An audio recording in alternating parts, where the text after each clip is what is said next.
एक काशी भी कहते हैं, एक बनारसी भी कहते हैं। दोनों एक ही नाम है कि लोग नहाने से पाप नहीं धुलता, कर्म करने से ही फल मिलता है। वहाँ पे लोग मरने के लिए आते हैं, हमने वहाँ से जन्म लिया है, ये है हमारी काशी।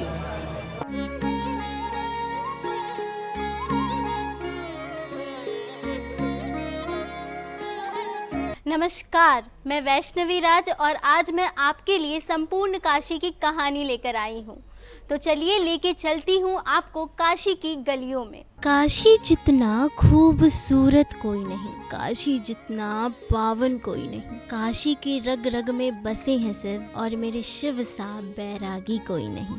संपूर्ण भारत का सबसे पहला शहर जिसके कन कन में शिव और शुद्धता विराजमान है, जहाँ से मोक्ष की प्राप्ति होती है। एक तरफ बहती गंगा तो दूसरी ओर बाबा विश्वनाथ। भगवान शिव का रिश्ता काशी से बहुत सालों पुराना है। पुराणों में कई जगह काशी विश्वनाथ मंदिर का संदर्भ मिलता है, कई धार्मिक ग्रंथ महादेव की काशी, और आज हम आपको काशी और विश्वनाथ की कहानी सुनाने जा रहे हैं। तो बात उन दिनों की है जब भगवान शिव से माता पार्वती हिमालय पर्वत की जगह कहीं और बसने का स्थान चुनने को कहा तो शिव जी ने सारा संसार में राजा देवोदस की बनारसी नगरी को ही चुना, लेकिन राजा देवोदस को यह मंजूर ही नहीं था। फिर उन्होंने ब्रह्मा जी की तपस्या, उन्होंने ब्रह्मा जी से शिव जी को काशी से जाने को कहा। फिर शिव जी काशी छोड़कर तो चले गए पर काशी से प्रेम न छोड़ पाए। फिर भगवान विष्णु ने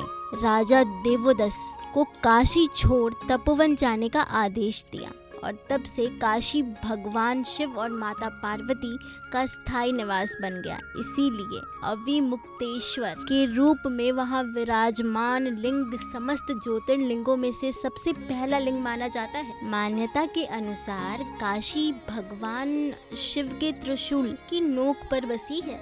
वैदिक मान्यताओं के अनुसार काशी में भगवान विष्णु के आंसू गिरे थे, जिससे बिंदु सरोवर का निर्माण हुआ। साथ ही पुष्प करनी का निर्माण भी उन्हीं के चिंतन से हुआ है। बाबा विश्वनाथ के दर्शन से पहले उनके गण भैरवनाथ के दर्शन को अनिवार्य माना जाता है। मान्यता है कि काशी के कोतवाल अर्थात काल भैरव की अनुमति के बिना दर्शन का फल प्राप्त नहीं होता है। काशी को मोक्षदायिनी कहा जाता है। ऐसा इसीलिए क्योंकि मनुष्य यहाँ शरीर त्यागता है, वह सांसारिक बंधनों से मुक्त हो जाता है और उसे मोक्ष की प्राप्ति होती है। यही कारण है कि कई लोग काशी में अपने जीवन का अंतिम समय व्यतीत करने आते हैं।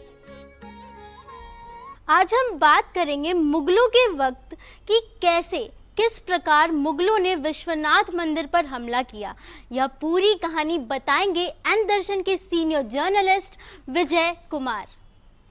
वैष्णवी, आपका प्रश्न है जिसे मैं बहुत अच्छी तरह से समझता हूँ और काशी विश्वनाथ पर चर्चा होना बहुत ज़रूरी वाक्य है। लेकिन हमारे देश में शुरू से ही दुनिया भर के आक्रमणकारियों ने हमले किए। इन हमलों के दौरान काशी विश्वनाथ को तोड़ने और उसे नस्तो नाबूद करने की कोशिशें की गई, लेकिन भारत और विश्व में काशी विश्वनाथ को धार्मिक राजधानी माना जाता है। लेकिन 1632 में जब अकबर के बेटे शाहजहां ने इसे तोड़ने की कोशिश की तो वह सफल नहीं हो पाया।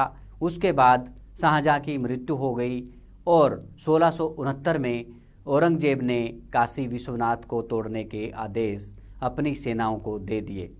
लेकिन सेनाओं की चेष्टा के बावजूद भी यह मंदिर उनके तोड़ने में नहीं आया और उन्होंने नंदी की मूर्ति को इस तरह से नस्तोनाबूद करने की कोशिश की जिसमें वो कामयाब नहीं हो पाए।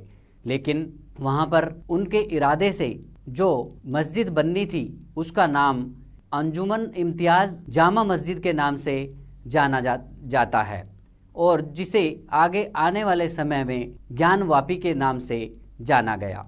इस मंदिर और इस मस्जिद के बीच आज भी कोई इतना लंबा फासला नहीं है लेकिन 1752 में इस मंदिर के मुक्ति के लिए दत्ता सिंधिया और मल्हार होलकर ने मंदिर की मुक्ति का अभियान चलाया, जिसे हिंदू लोगों ने पूरा साथ दिया। 1776 और 1778 के बीच इस मस्जिद के साथ ही महाराज रणजीत सिंह ने एक मंदिर को बनवाया, जिसका नाम काशी विश्वनाथ रखा गया।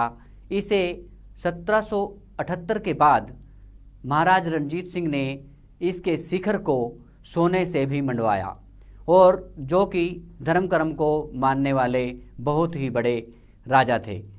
1836 में महाराज रणजीत सिंह ने सोने के साथ इसे मंडवा दिया, और इतिहासकार जेम्स प्रिंसेप ने 1831 में बनारस इलेक्ट्रॉड नाम से पुस्तक लिखी, जिसमें इस मंदिर का एक बहुत अच्छा चित्र अंकित है। इस चित्र को देख करके काशी विश्वनाथ मंदिर का अंदाज़ा लगाया जा सकता है। इसके बाद ईस्ट इंडिया कंपनी का राज हुआ, जिस कारण यह मंदिर 30 दिसंबर 1810 को बनारस के तत्कालीन मजिस्ट्रेट वाटसन के परिषद में आ गया, जिसने इस ज्ञानवापी स्थापित मंदिर को और मस्जिद को हिंदुओं को सौंप देने के लिए दस्तावेज तैयार किए, जो आज तक हिंदुओं को सौंपने में कामयाब नहीं हो पाई है। आने वाली सरकारें इस पर काम करती रही, लेकिन आज भी यह मामला अटका हुआ है। आपका बहुत बहुत धन्यवाद विजय जी, आपने हमें बहुत ही महत्वपूर्ण ज्ञान दिया। जैसे कि विजय जी ने बताया, हमें मुगलों से जानकारी दी। अगर बात करें काशी की, तो वो बहुत ही खूबसूरत है। वही 80 घाट हमें संपूर्ण जीवन बताता है। आप सभी को मेरा धन्यवाद। इसी के साथ उम्मीद करती हूँ कि आपको हमारी काशी की कहानी पसंद आई होगी।